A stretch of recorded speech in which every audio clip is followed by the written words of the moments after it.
Tuhan bersamamu.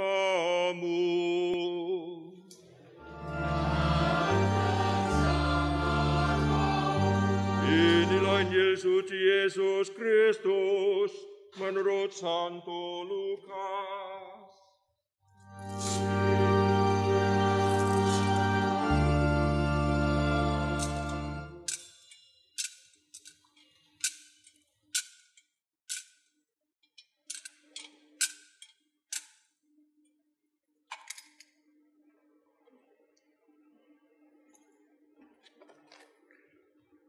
Setelah mendengar berita kelahiran penyelamat dunia, para gembala cepat-cepat berangkat ke Betlehem.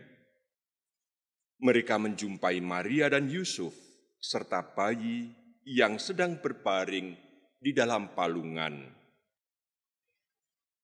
Ketika melihat bayi itu, para gembala memberitahukan apa yang telah dikatakan kepada mereka tentang anak itu. Semua orang yang mendengarnya heran tentang apa yang dikatakan gembala-gembala itu.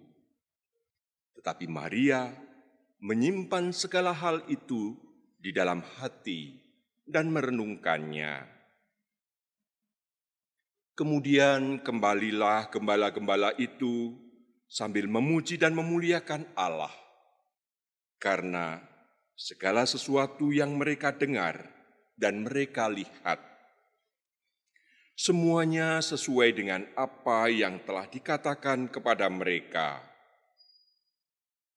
Ketika genap 8 hari dan ia harus disunatkan, ia diberi nama Yesus, yaitu nama yang disebut oleh malaikat sebelum ia dikandung ibunya. Demikianlah sabda Tuhan. Terpujilah Kristus.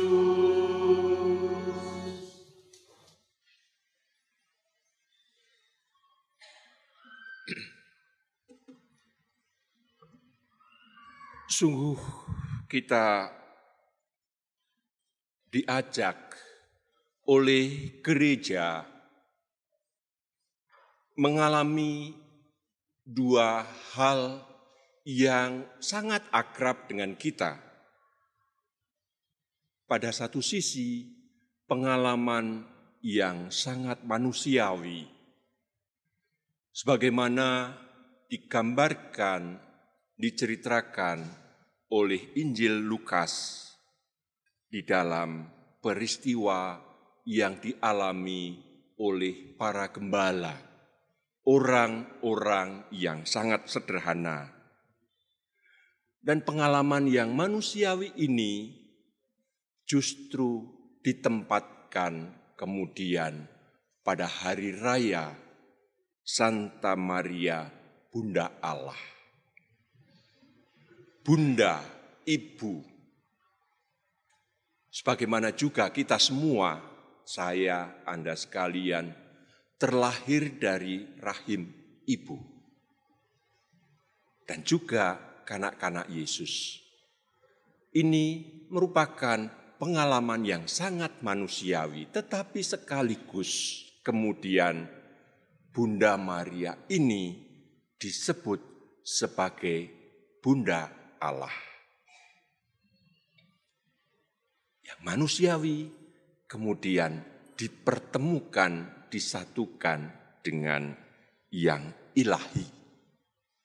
Itulah kekayaan iman kita. Dan ini justru kita peringati, kita rayakan pada hari tahun baru ini. Maka saya akan memberi setidak-tidaknya mudah-mudahan bisa diingat 5 catatan penting.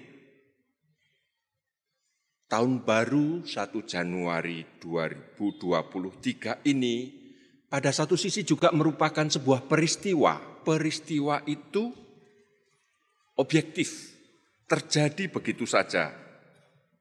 Ketika kita tidak terlibat, Peristiwa ini berlangsung sejak tadi malam sampai hari ini, sampai saat ini, dan nanti sampai tengah malam, kemudian ganti hari. Kalau suasana kita sedang galau, kalau suasana kita sedang sedih, kalau kita sedang tidak punya harapan, kita tidak peduli.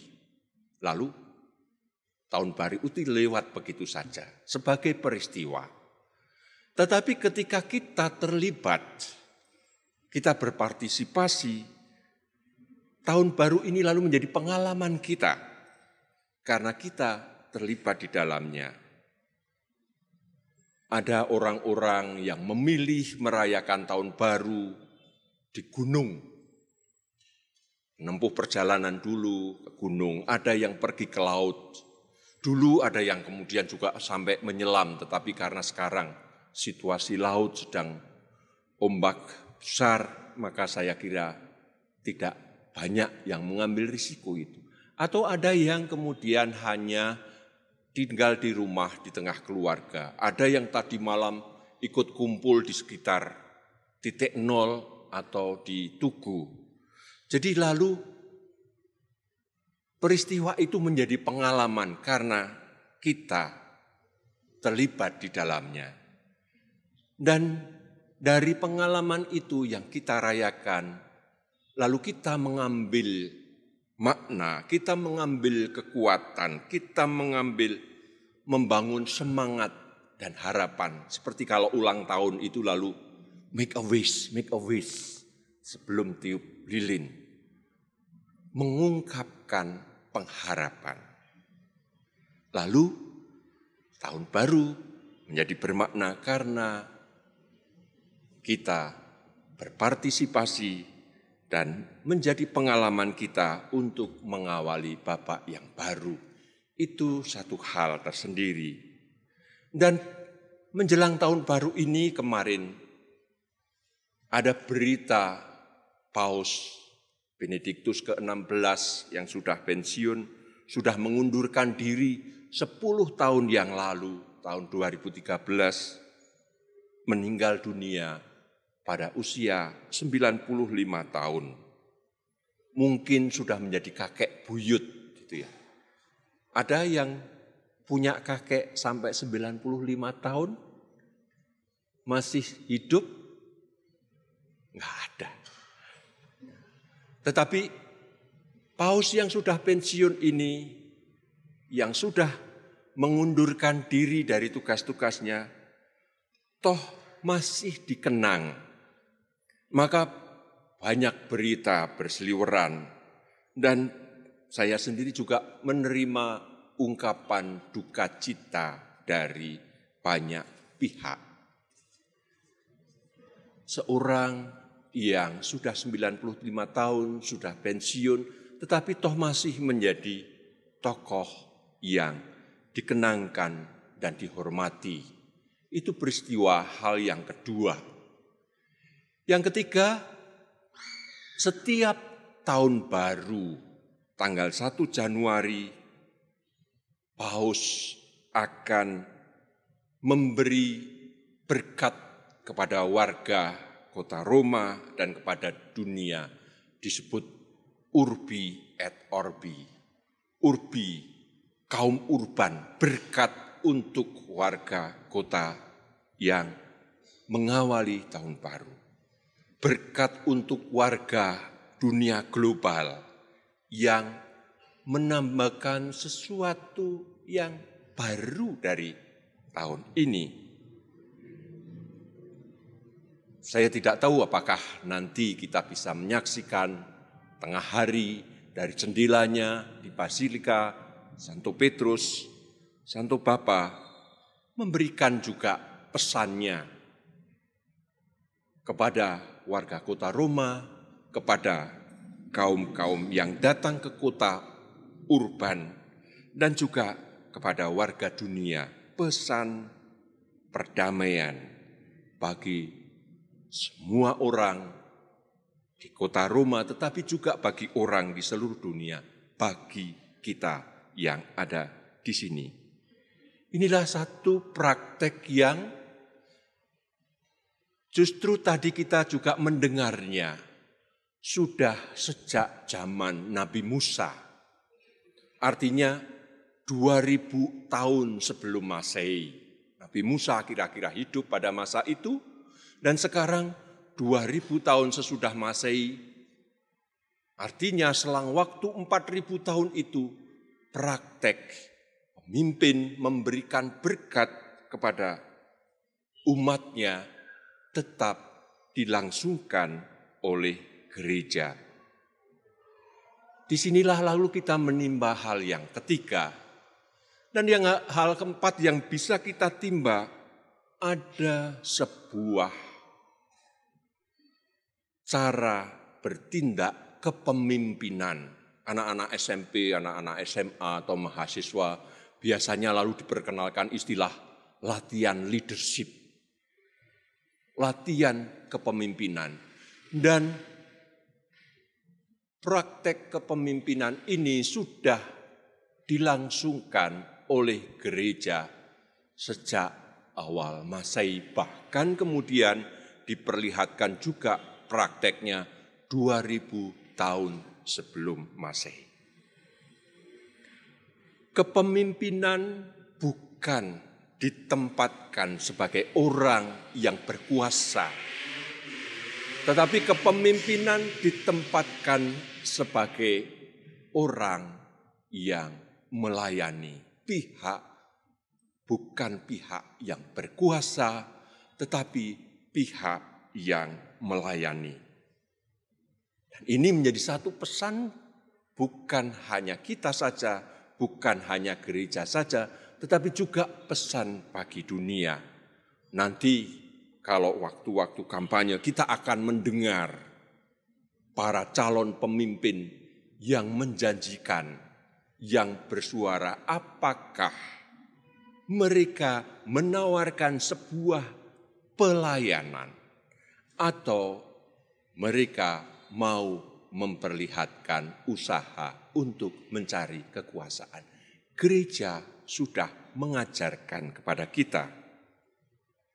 Dan hal ini diperlihatkan pada tokoh, pada figur, pada orang yang kita hadirkan, Santa Perawan Maria. Dan disinilah lalu kita bisa menemukan kalau setiap hari kita mendoakan doa Santa Maria, disitulah kita belajar, disitulah kita mendekatkan diri pada tokoh pemimpin itu, bukan sebagai yang berkuasa, tetapi yang melayani, yang memperhatikan hidupnya. Kadang-kadang kita jengkel kepada ibu kita, kadang-kadang kita jengkel kepada ibu guru, kadang-kadang kita jengkel pada orang-orang yang ada di sekitar kita, yang sebenarnya justru mau hadir di dalam pelayanannya. Kepemimpinan yang melayani.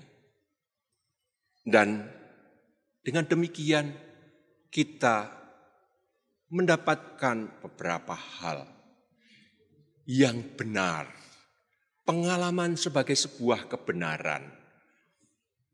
Kebenaran yang diajarkan, yang baik. Kebaikan yang dipraktekkan di dalam hidup.